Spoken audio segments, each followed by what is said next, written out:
All right, I'm here with Codie Sanchez and Matt Hawkins from Entourage Effect Capital. Thanks for joining me today. Why don't you give our viewers just a bit of an overview of what Entourage Effect is all about, what you're focused on? Sure. We're Entourage Effect Capital, formerly known as Cresco Capital Partners. We have been in the cannabis fund business since 2014. We're currently raising our third fund. We've got over 160 million in assets under management right now, and we focus on growth capital for the cannabis industry.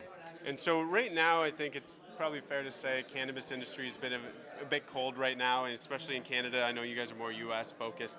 How are you thinking about that? Do you guys see it as a dead industry like many people are worried about? Obviously not, but how are you guys thinking about that?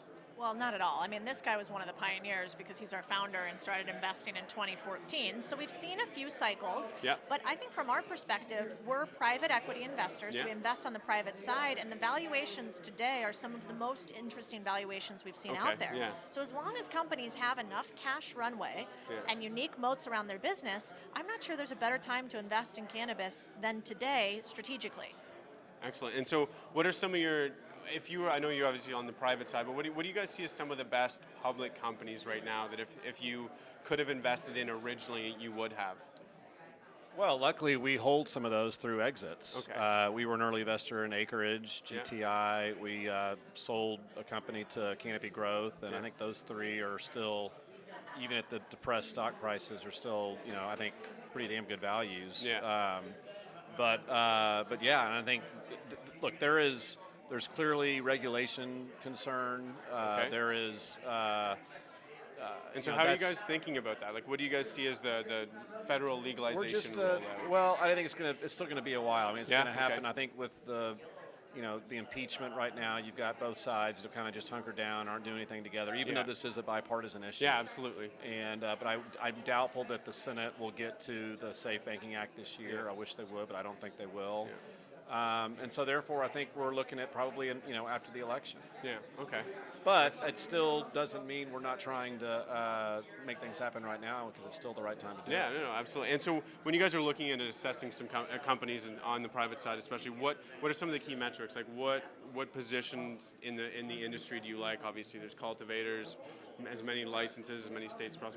What's your target? Yeah, well, I want to add on one thing to Matt, which is we don't need regulation to change right now for us to do well as investors in the space. Right. So it's actually really important to be invested pre-legalization, in our opinion, because the industry is capital starved. Right. That won't happen once traditional financing mechanisms open up. So that's one aspect.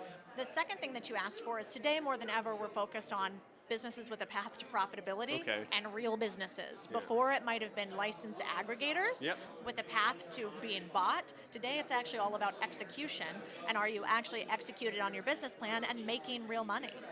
Absolutely. And so, that. excellent. And so, Just one other thing. But we also invest up and down the value chain. So as we've matured along with the industry, we've started to invest, further up in terms of products or brands or technologies or biosynthesis or genetics.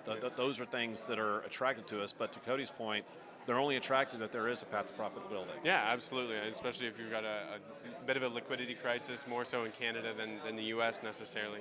Now, wrap things up, what's one company you're most excited for, either that you've invested in privately or that you're really considering and you're like, oh, this is an intriguing one? Every time somebody asks me that, I say it's like asking me who my favorite child is, and I don't ever disclose that. You don't disclose your favorite child? But We've got maybe a basket of them that... Well, we've got over 43 investments now across all of our family of funds, and like any venture capital fund, you're going to have your winners and your losers. Yeah, absolutely. And that's the beauty of being a diversified fund, is that for an investor standpoint, is that you spread that risk out, and that's about as specific as I'm going to get. Codie, can you willing to provide anywhere undercut the I boss? Can't. No, but I do think that one of the things we will say is that there are a couple different segments we're really interested in. You could see publicly who we invested in biosynthesis. You could see the beverages that we've invested in, which I think are unique in the space.